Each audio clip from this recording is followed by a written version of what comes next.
Pertama apa? Jiwa. Jiwa itu berkontribusi 50%. Makanya kalau orang jiwanya rusak, gampang sakit-sakitan. Makanya di Quran suratul Hujurat ayat yang ke-12,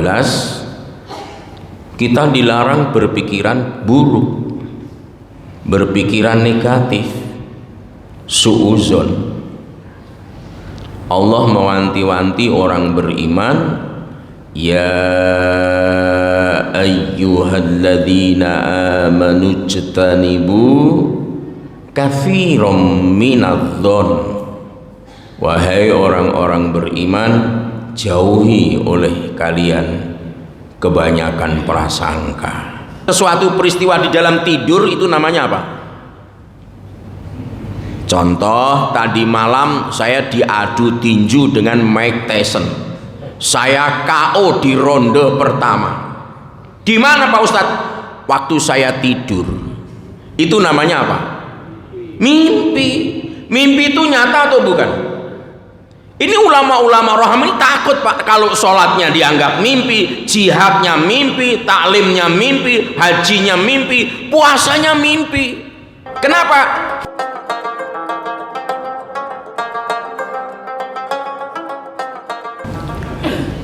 Assalamualaikum warahmatullahi wabarakatuh. Bismillahirrahmanirrahim. Alhamdulillahi rabbil alamin. Wassalatu wassalamu ala ashrafil anbiya'i wal mursalin sayyidina Muhammadin wa ala alihi wa sahbihi ajma'in. La hawla wa la quwwata illa billahil aliyyil azim. Rabbi shrah li sadri wa yassir li amri wahlul 'uqdatam min lisani yafqahu qawli. Ya arhamar rahimin, amma ba'd. Segenap pengurus DKM Masjid Nurul Islam beserta seluruh jamaah sholat subuh yang selalu senantiasa diberkahi, dirahmati Allah Subhanahu wa ta'ala. Pertama, kita harus ikat terlebih dahulu seluruh nikmat Allah yang masih menyertai kita, dan tidak ada tali temali yang kuat dan kokoh untuk mengikat nikmat kecuali talinya adalah dengan mensyukurinya.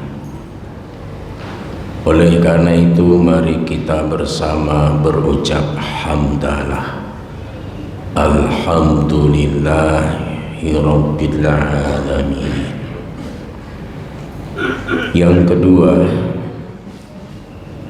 suatu majelis, suatu perkumpulan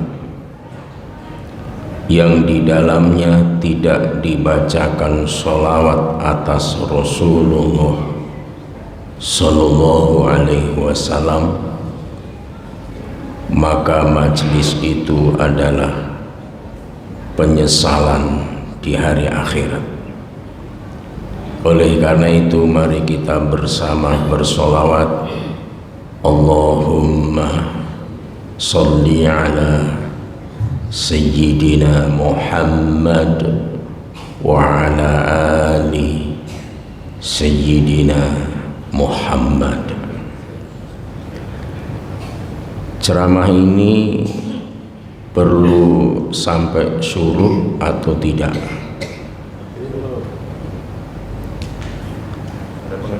Kayaknya sinyalnya lemah di sini. Kalau sampai syuruk ya kurang lebih jam 6.15 menit 20 menit baru berakhir. Nanti kita lakukan sholat duha di awal waktu. Fadilah pahala keutamaannya sama dengan pahala haji dan umroh. Kira-kira sampai syuruk apa tidak? Kayaknya tergantung asam urat. Ya, saya berusaha pelan-pelan. Bagi bapak ibu yang berkepentingan mau ke pasar, mau bertugas sebagai polisi, dokter, TNI, maka itu kewajiban yang tidak mengapa di tengah majelis ditinggalkan meskipun ceramahnya belum selesai, karena ada hal yang lebih penting. Karena itu kewajiban, maka tidak terlanggar etika. Baik Bapak Ibu, di Jepang ada seorang profesor diberi kehormatan profesor seumur hidup. Profesor itu sebenarnya jabatan fungsional boleh disandang sampai usia 70 tahun. Kalau sudah lewat 70 tahun tidak bergelar profesor lagi, kecuali diusulkan sebagai kehormatan karena berjasa, tetap mengajar, berkontribusi, itu diusulkan gelar profesor emeritus. Artinya boleh menyandang profesor sampai akhir hayatnya. Ini ada seorang profesor dari Universitas Tsukuba, Jepang. Namanya Profesor Emeritus Kazuo Murakami. Siapa namanya? Kayaknya puasa semua ini. Namanya Kazuo Murakami. Siapa namanya? Wah, ini di belakang ada yang bilang Kazuo murah sekali. Ya sudahlah, tergantung lidah kita. Beliau dalam risetnya yang menggemparkan dunia barat, ternyata kesehatan manusia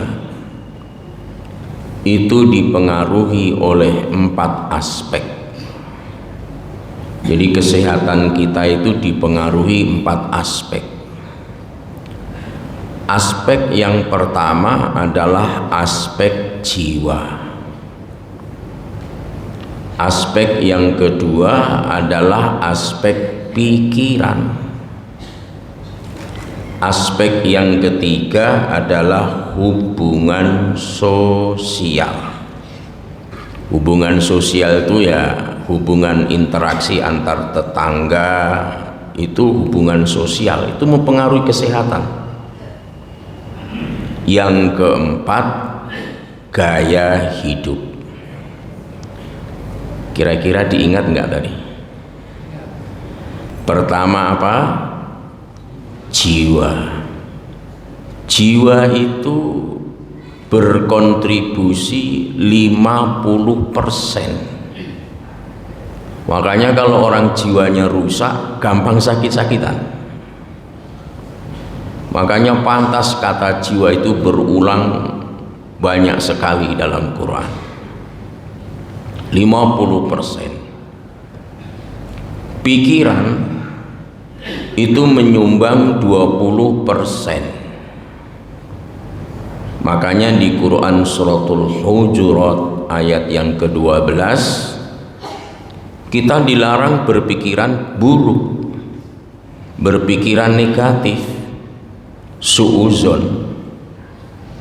Allah mewanti-wanti orang beriman, ya ayyuhalladzina amanu jtanibu katsiran minadh-dhon. Wahai orang-orang beriman, jauhi oleh kalian kebanyakan prasangka. Inna ba'dadh-dhonni ismun. Sesungguhnya berburuk sangka itu dosa. Itu kata Quran. Jadi jiwa, yang kedua pikiran 20%, yang ketiga hubungan sosial itu juga 20%.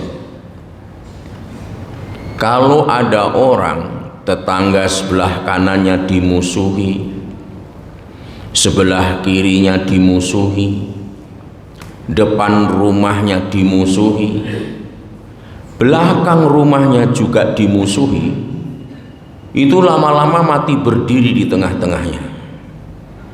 Itu namanya hubungan sosial yang tidak sehat. Makanya kalau saya berkonflik, salah komunikasi, mispersepsi, saya selesaikan secepatnya. Karena kalau tidak selesai saya bawa pulang, itu makan tidak enak, tidur tidak nyenyak.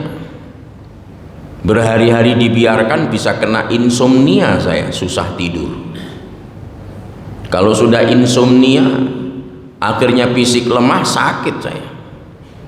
Sakit nggak sembuh-sembuh, jin ikut bermain, masuk juga non medis. Wah, akhirnya tambah kompleks penyakitnya. Makanya jangan punya musuh dalam hidup ini. Musuh satu itu terlalu banyak, kawan 1000 terlalu sedikit. Begitu prinsipnya. Jadi hubungan sosial. Yang keempat adalah gaya hidup. Itu 10%. Jadi gaya hidup itu 10%.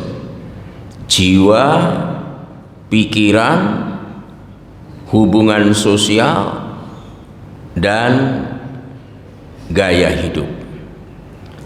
Jiwa dan pikiran itu sudah mengambil porsi 70%. Coba bayangkan Pak, 70% kesehatan manusia itu dipengaruhi aspek mental, spiritual.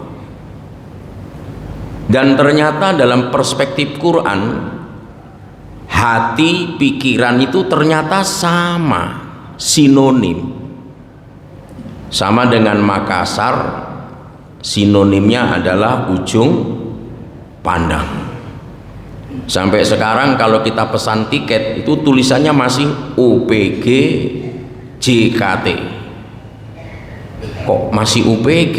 Pihak kantor, iya Pak, itu maksudnya UPG Makassar. Loh, Makassar kan MKS.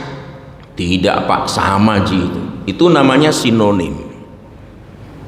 Coba dalam Quran, ketika Quran menyebut akal yang fungsinya untuk berpikir, itu selalu menggunakan kata kerja, fi'il, tidak menunjuk pada benda. Jadi berpikir itu pakai akal, akal itu ya hati. Akal itu fungsi berpikirnya, hati itu medianya. 70% kalau dalam perspektif Islam sudah diambil oleh hati. Makanya hadis Rasulullah Muhammad sallallahu alaihi wasallam, ala wa inna fil jasadi mudghah. Ketahuilah dalam diri manusia itu ada segumpal daging. Kalau segumpal daging itu baik, baik seluruhnya. Idza sholahat sholahal jasadu kullu. Kalau segumpal daging itu buruk, seluruh tubuhnya buruk. Wa idza fasadat fasadal jasadu kullu. Kalau dia buruk, kalau dia baik, baik seluruhnya. Kalau dia buruk, buruk seluruhnya. Idza sholahat sholahal jasadu kullu. Kalau dia baik, seluruhnya baik. Kalau dia buruk, seluruhnya itu buruk. Ala wahyal qalbu. Ketahuilah, segumpal daging itu adalah hati. Ini kayaknya makan sahurnya kurang sesuai selera ini. Kok semangatnya ini sudah mulai redup? Masih semangat Bapak Ibu? Harus semangat. Jangan yang di atas mimbar saja semangat, di bawahnya tidur. Siap ya? Nah, sekarang kita lihat, kalau ada orang marah, seluruh nama binatang disebut oleh lesannya, itu yang buruk bukan lesannya, yang buruk adalah hatinya. Kalau orang tangannya cubit sana, cubit sini, pukul sana, pukul sini, itu yang buruk bukan tangannya, hatinya. Kalau ada orang kakinya tendang sana, tendang sini, injak sana, injak sini, itu yang buruk bukan kakinya, tapi hatinya. Itulah makanya Imam Abdul Wahhab Asy-Sya'rani dalam kitab Fathul Mubin, beliau mengatakan begini. Nah, ini agak sufistik ini. Kata beliau, Al-Ka'batu Baitullah fil ard. Ka'bah itu rumah Allah di atas bumi. Wa kadzalikal qalbu 'alal haqiqatu Baitullah fil insan. Dan ketahuilah, hati itu hakikatnya adalah rumah Allah dalam diri manusia. Jadi ada dua Ka'bah ini. Ka'bah di bumi, rumah Allah di bumi namanya Ka'bah. Rumah Allah dalam diri manusia namanya hati. Masih ada satu. Apa itu? Baitullah fis sama. Rumah Allah di atas langit, namanya Baitul Ma'mur. Setiap hari 70.000 malaikat tawaf, dan selesai tawaf terbuka pintu Baitul Ma'mur itu, masuk ke dalamnya, digantikan malaikat lain, dan yang masuk tidak keluar-keluar lagi. Berarti ada berapa Ka'bah? Ada berapa Ka'bah? 3. Ikut berpikir supaya nggak gampang pensiun, nggak gampang pikun. Bukan pensiun, pikun.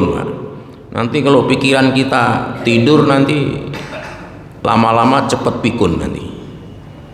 Baru usia 50 tahun sudah lupa istrinya. Ya kan pikun, Pak. Bapak Ibu jamaah yang dimuliakan Allah, rumah Allah di bumi namanya Ka'bah. Rumah Allah dalam diri manusia namanya hati. Dan rumah Allah di langit namanya Baitul Ma'mur. Kenapa kita mesti bicara hati? Rasulullah Muhammad sallallahu alaihi wasallam pernah mengalami peristiwa medis 4 kali. Dadanya dibelah, dibersihkan, disucikan hatinya.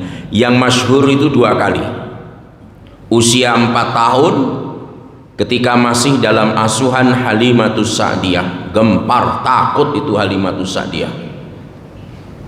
Yang kedua yang masyhur ketika menjelang Isra Mi'raj. Makanya di kampung saya itu, di pondok pesantren Takeran, ada kiai muda ingin membuat rekor ceramah Isra Mi'raj dari subuh sampai maghrib. Ternyata jam 11 dehidrasi, akhirnya pingsan, dibawa ke puskesmas, tidak bisa ditangani, dibawa ke rumah sakit, akhirnya opname. Padahal ceramah Isra Mi'raj dari subuh sampai jam 11 itu belum naik langit pertama, baru sampai Baitul Maqdis sudah pingsan, Pak. Karena ada kesalahpahaman tentang Isra Mi'raj selama ini. Orang menganggap esensi yang paling tinggi adalah sholat, padahal esensi Isra Mi'raj itu adalah linuriyahu min ayatina. Dengan peristiwa itu Allah ingin memperlihatkan sebagian tanda-tanda kebesarannya. Yang dilihat apa? Banyak. Makanya perlu dieksploitasi. Yang dilihat Nabi itu apa? Apa saja. Makanya salah satunya adalah Baitul Ma'mur. Itu dilihat oleh Rasulullah Muhammad sallallahu alaihi wasallam. Jadi dibelah dadanya, pertama usia berapa? 4 tahun. Yang kedua 51 tahun menjelang Isra Mi'raj. Kenapa mesti hati? Kenapa bukan usus? Kenapa bukan ginjal? Kenapa mesti hati? Jawabannya satu, karena hati itu adalah pusat metabolisme iman dan takwa. Bicara iman harus bicara hati. Tanpa bicara hati impossible. Karena iman tempatnya di dalam hati. Jadi penting ini rumah Allah di dalam diri manusia itu bersihkan dari najis, dari hadas, dari kotoran-kotoran rohani yang mengganggu kekhusyuan kita, yang merusak kehidupan kita. Itu adalah pangkal ujungnya adalah hati. Yang kedua, kalau saya berkata mari kita berniat, niat itu tempatnya di mana? Di hati. Tidak ada orang mengatakan mari usus kita ajak berniat supaya ikhlas. Usus itu bukan tempatnya niat, hati. Yang ketiga, kenapa mesti hati? Karena hati itu adalah pusat kesadaran spiritual. Tadi kita sholat subuh, itu namanya ibadah ritual, Pak. Kita pergi haji umroh sampai tahallul, itu ritual namanya. Sekarang kita puasa sampai nanti azan maghrib, itu ritual. Banyak ritual kehilangan spiritualitas. Spiritualitas itu apa? Perubahan dalam kehidupan sosial. Makanya ritual yang macet, tidak bertransformasi, tidak berbunga dalam kehidupan sosial, itu namanya ritual kehilangan spiritualitas. Dan pusat spiritualitas itu adalah di hati. Kesadaran spiritual itu ada di hati. Makanya banyak ibadah ritual yang macet. Sholat macet di salam. Selesai salam tetap sombong, tetap angkuh, tetap ujub, tetap serakah. Itu namanya ritual sholatnya macet. Haji umroh macet di tahallul. Selesai tahallul tetap saja dia hasad, tetap saja dia marah-marah, emosionalan, yang kita sebut seringkali dengan istilah koroan.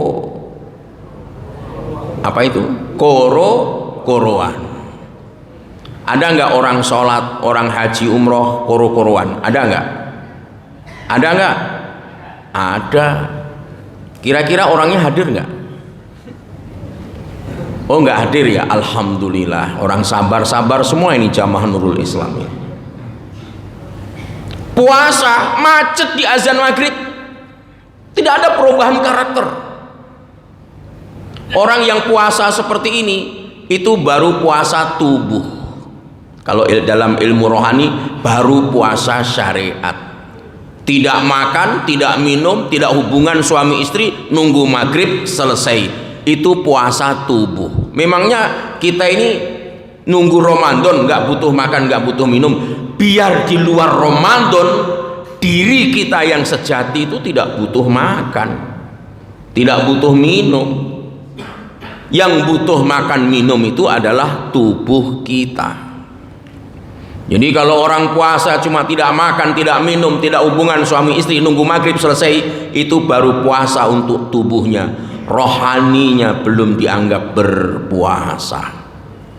Kalau puasanya di level ini, sedikit-sedikit lihat jam, sedikit-sedikit lihat jam. Kenapa lihat jam? Sudah maghrib atau belum? Satu hari azan 5 kali, yang dirindukan cuma satu. Azan apa? Azan maghrib. Kumandang azan duhur biasa-biasa saja. Asar malah kaget, azan lagi seding. Begitu azan maghrib tiba langsung alhamdulillah. Itu gambaran orang yang tertekan dengan ibadah puasa. Jadi ibadah ritual tidak bertransformasi dalam kehidupan sosial, itu namanya macet. Makanya di kalangan para ulama rohani itu mendengar membaca hadis annasu niyamun fa idza matu intabahu, manusia itu tidur, ketika mati baru terbangun. Itu menakutkan ini Pak sebenarnya. Hidup 60 tahun, 70 tahun, 80 tahun, bahkan ada yang 100 tahun, tapi dianggap tidur. Padahal mundar-mandir ke pasar, ke kantor, dianggap tidur. Kenapa dianggap tidur? Karena aktivitas yang dilakukan tidak dengan kesadaran hati. Ini yang ditakuti. Kenapa? Kalau merembet nanti sholatnya dianggap sesuatu peristiwa di dalam tidur, itu namanya apa? Contoh, tadi malam saya diadu tinju dengan Mike Tyson. Saya KO di ronde pertama. Di mana Pak Ustadz? Waktu saya tidur. Itu namanya apa? Mimpi. Mimpi itu nyata atau bukan? Ini ulama-ulama rohani takut Pak kalau sholatnya dianggap mimpi, jihadnya mimpi, taklimnya mimpi, hajinya mimpi, puasanya mimpi. Kenapa? Hilangnya kesadaran hati. Banyak orang sholat itu nggak sadar Pak. Allahu Akbar, qomat kami, tapi pikirannya kemana-mana. Begitu naik rokat yang kedua bingung, ini 2 atau 3, bingung dia Pak. Tanpa kesadaran. Puasa juga demikian. Makanya kenapa ulama mengalihkan perhatian, aktivitas yang mengalihkan dari puasa itu dihukumi makruh minimal. Contoh, main karambol supaya lupa puasa. Bukan karambolnya yang dilarang. Mengalihkan perhatian dari puasa itu sama saja menghilangkan kesadaran berpuasa. Jangan sampai nanti mimpi. Jangan sampai nanti pahalanya zong. Kita berharap pahala, ternyata zong. Makanya hati ini mesti diperbaiki. Karena hati adalah pusat metabolisme iman dan takwa. Hati adalah tempatnya niat, dan hati adalah tempatnya kesadaran spiritual. Sekarang masih tahan? Pokoknya kalau nggak tahan langsung berdiri pulang aja. Nanti kalau saya tinggal sendirian, saya berhenti sendiri. Bapak Ibu, kalau ada seekor anjing masuk ke rumah kita, kita apakan? Diusir. Mengapa diusir? Kita anggap najis. Padahal sebagian ulama itu yang menganggap anjing itu najis, yang dianggap najis karena air liurnya. Jadi kalau Bapak ada anjing terperosok, diangkat, dibantu, ya yang penting tidak kena air liur, yakin ya nggak perlu dicuci 7 kali terakhir dengan debu, kecuali kena air liurnya. Itu pun masuk ke rumah diusir karena untuk kehati-hatian, khawatir kena najis, khawatir kena najis. Tapi sayang, kata Imam Al-Ghazali, Banyak orang mengusir anjing yang zahir, anjing yang nampak masuk ke rumahnya, tapi dia memelihara 4 ekor anjing dalam Baitullah fil insan. Coba, rumah Allah dalam diri manusia malah ditempati anjing, Pak. 4 ekor lagi. Apa itu anjing-anjing rohani itu? Ini kalau bahasa tasawufnya hadas rohani, junub orang, Pak. Yang pertama namanya hasad. Hasad itu ya ada iri, dengki itu di sini, hasad. Yang kedua sombong. Ya, bisa sombong karena gelar akademik, bisa sombong karena pangkat jabatan kedudukan, bisa sombong karena harta, bisa sombong karena kebangsawanan, bisa sombong karena ilmu, bisa sombong karena kecantikan, ketampanan. Apapun alasannya, sombong itu tidak dibenarkan, karena itu selendang Allah dan hanya Allah yang berhak memakainya, tidak boleh yang lainnya. Itu anjing rohani yang kedua. Kadang-kadang saya sering menyaksikan orang pergi haji umroh, dilucuti uniformnya, seragamnya, hanya tinggal mengenakan pakaian ihram, masih bertopeng dengan hartanya. Berapa Pak Ustadz? Nanti saya bayar saja, banyak duit saya. Ada loh Pak, orang berhaji itu disiasati. Kalau saya nggak mabit di Musdalifah bisa nggak? Ya bisa saja, tapi Bapak kena dam. Damnya berapa? 1 ekor kambing. Kalau nggak mabit di Mina, ya kena dam juga. Ya nanti 1 ekor kambing, ya udah saya bayar dam saja, saya tinggal di hotel saja, nggak usah kemana-mana. Ada yang begitu Pak, mensiasati ibadah. Hajinya sah secara fikih, tapi kualitasnya tentu dipertanyakan. Karena punya kekuatan, ada istitoah untuk ke Mina mabit, kenapa tidak dilakukan? Jadi hasad, yang kedua sombong, yang ketiga amarah. Ketiga ini sumbernya adalah induknya anjing. Yang keempat namanya hubbud dunya. Apa itu hubbud dunya? Cinta dunia. Sumbernya di situ.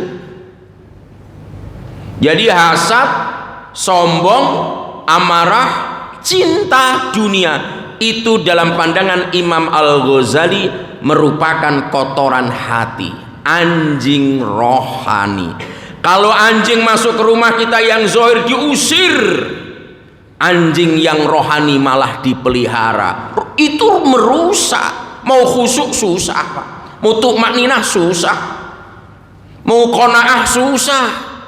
Kenapa? Karena penyakitnya hatinya. Sekarang pertanyaannya, mana yang lebih berbahaya, anjing yang zahir atau yang batin? Nah, kita perhatikan, kita cek hadisnya. Barang siapa memelihara seekor anjing bukan untuk menjaga tanam-tanaman, bukan untuk menjaga hewan ternak, bukan untuk berburu. Kalau untuk 3 hal ini boleh Pak. Jadi Bapak boleh pelihara anjing untuk berburu, contohnya untuk memelihara hewan ternak, memelihara menjaga tanam-tanaman, itu boleh. Tapi kalau tidak, hanya iseng saja memelihara anjing, kata Nabi, intu qisamin ajrihi kulla yaumin qirat, maka setiap hari akumulasi amal ibadahnya dikurangi 1 qirat. Berapa 1 qirat itu?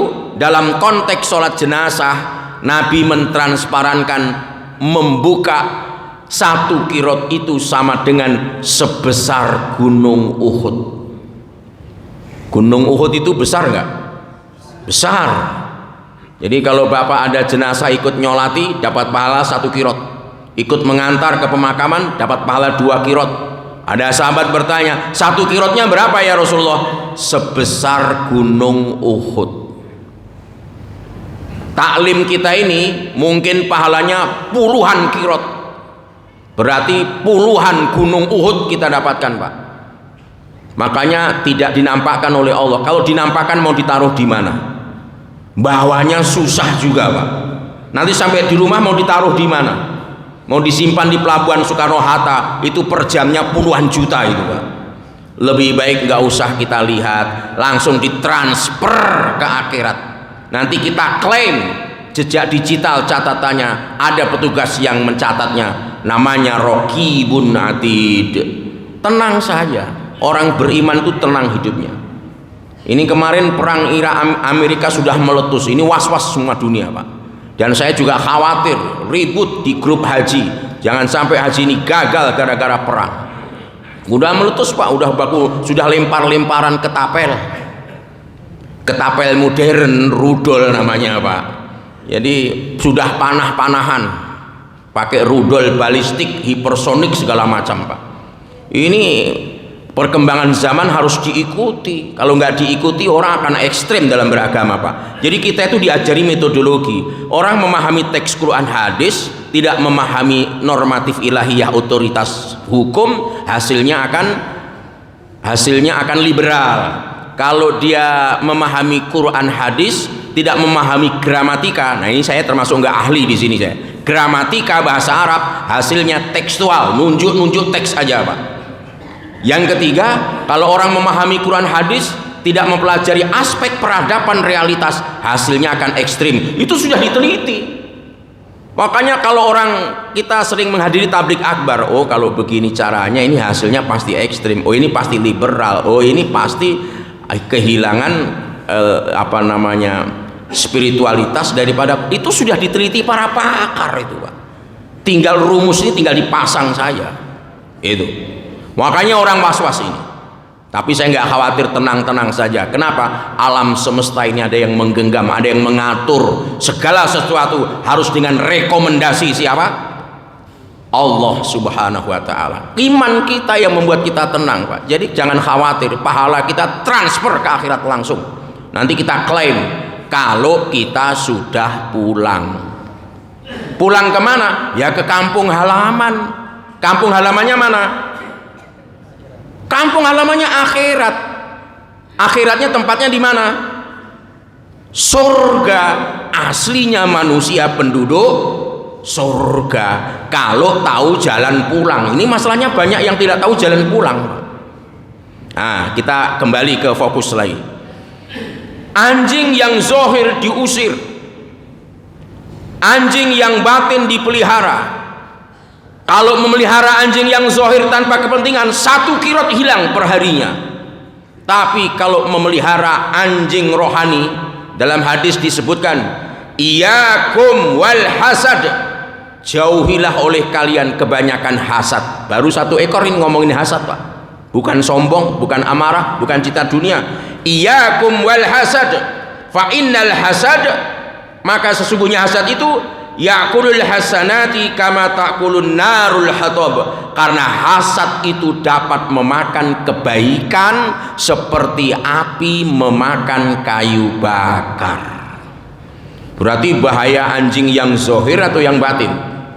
Yang batin Pak. Makanya kalau puasa kita tidak makan, tidak minum, tidak hubungan suami istri, itu baru puasa di level terendah. Dalam ilmu tasawuf disebut puasa syariat. Itu penting, iya, dipelajari syarat rukunnya. Kalau tidak sah, gagal syarat administrasinya. Harus dilaksanakan syariatnya, tidak boleh hilang. Itu pembungkus kok, itu casing kok. Tapi harus ditingkatkan. Mulai kita membersihkan hati kita. Nah, bersihkan hatinya Pak. Jangan sampai ada hasad-hasad, nggak usah iri-iri. Ini saya pernah buka puasa di Telkom sama anak saya. Begitu duduk, masing-masing ada kue 1 dus-dus begitu. Nah dia itu kesukaannya rokok-rokok unti Pak. Begitu dibuka, panada yang ada, rokok-rokok untinya di sana Pak. Loh itu namanya hasad. Nggak, udah rezekimu itu panada, bukan rokok-rokok unti, terima apa adanya. Coba nanti hasad nanti berkurang pahalanya nanti. Itu hasad itu perlu dibersihkan Pak. Karena itu kotoran, najis rohani. Baik itu kesombongan, amarah yang sumber cikal bakalnya bersumber dari induknya, yaitu hubud dunia. Mulai membersihkan itu namanya puasa thariqah. Kalau sudah mampu menghilangkan, hatinya terhubung terus dengan Allah, sampailah dia pada tataran dalam pandangan Imam Al-Ghazali puasa hakikat. Hakikat puasa dia sudah laksanakan, memelihara hatinya untuk tidak terputus dengan Allah Subhanahu wa taala. Ada yang lebih tinggi lagi, namanya puasa makrifat. Yang mana itu?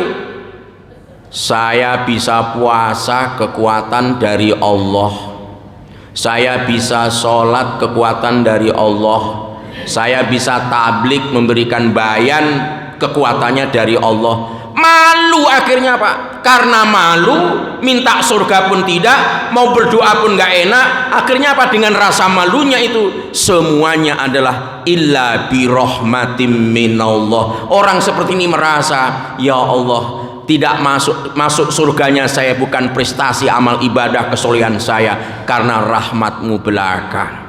Oh, nyadar begitu luar biasa Pak. Coba saya cek.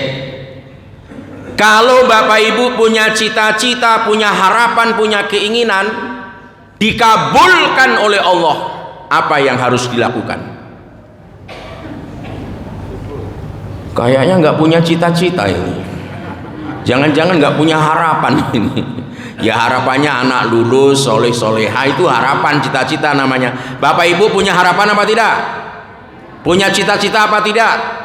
Mudah-mudahan dikabulkan oleh Allah. Semoga dikabulkan oleh Allah.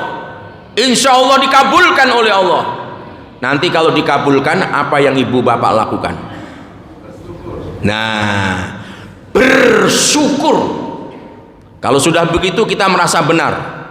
Padahal itu baru sepertiga agama. Baru sepertiga agama Pak, hilang yang lainnya.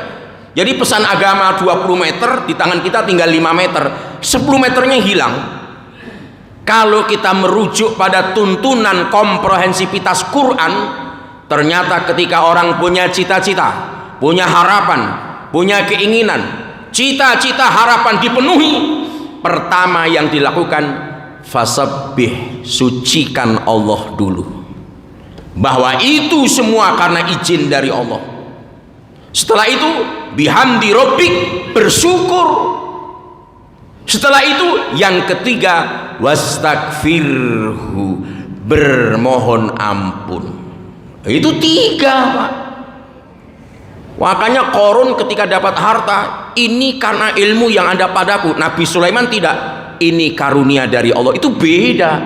Nabi Sulaiman mensucikan Allah, Qarun mengotori daripada kesucian Allah Subhanahu wa taala. Jadi kita bisa ibadah, punya sesuatu itu karena izin dari Allah Subhanahu wa taala. Ini sudah luar biasa. Makanya perlu belajar step by step, tahap demi tahap, supaya kita tidak dalam tataran yang di bawah saja.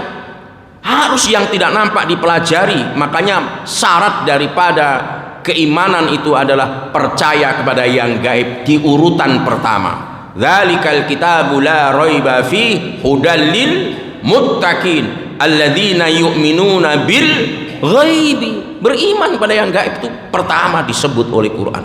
Yang sangat penting, wattakhidhu mim maqami Ibrahim musalla, dan jadikan makom Ibrahim itu tempat sholat. Di mana makom Ibrahim itu? Semua orang menunjuk yang di Mekah. Padahal itu hakikatnya adalah di Baitullah fil insan. Kalau kita punya hati seperti Ibrahim, meskipun tidak di Mekah Madinah, pahalanya dijanjikan unlimited. Mohon maaf terlalu panjang, saya tidak tahu informasinya, karena biasa saya kalau ceramah Ramadan subuh di mana-mana diminta sampai syuruk, sehingga terganggu programnya. Semoga Allah memberkahi kita semuanya, kita bisa menaikkan puasa kita, menjaga hati kita. Mohon maaf, subhanakallahumma bihamdik, asyhadu alla ilaha illa anta, astaghfiruka wa atubu ilaika.